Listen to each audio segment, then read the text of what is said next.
na nga, dumating ng aking parcel. Order ako sa Lazada. Kasi,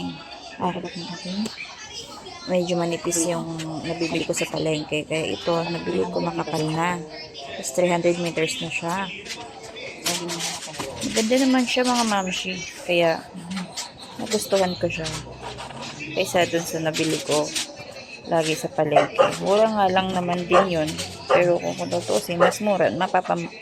Mura ka dito. Kasi makapal na. Mas marami siya. Tapos mas mabili siya anuhin. So, yan na nga yung gawa ko ng graham ng nakaraan. Ngayon ko palang babalutin.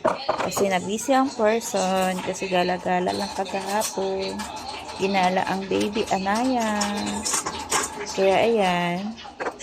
So, nagbabalot ako. Medyo manipis lang ang gawa ko ngayon sa aking Milo, Coco, Choco Chips. Ang aking flavor ng aking graham bar.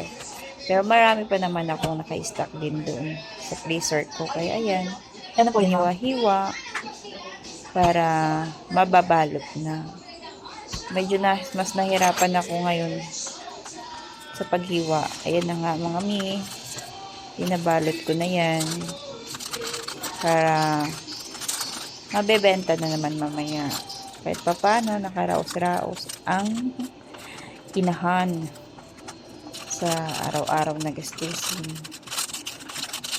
Ayan, enjoy lang ang buhay-buhay. Kahit maliit na kita, at least meron. Ayan din ang aking order. Dumating din ng kagahapon.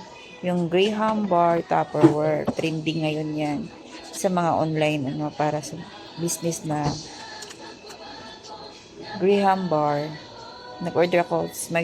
Umorder din akong isa at may mura lang na nakita ko kanina, kaya may paparating pa akong 3 pirasong ganun para hindi mahirap kasi hindi siya pantay-pantay. So ayan na nga mami, pangalawang ko na yan.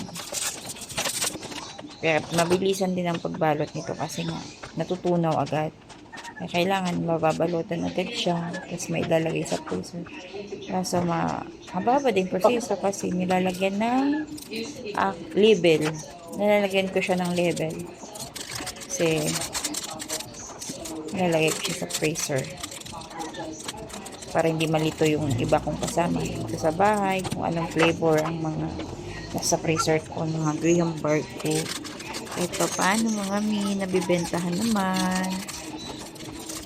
Tiyaga-tiyaga lang talaga. Pag tumumal, okay lang yan. Thank you for watching.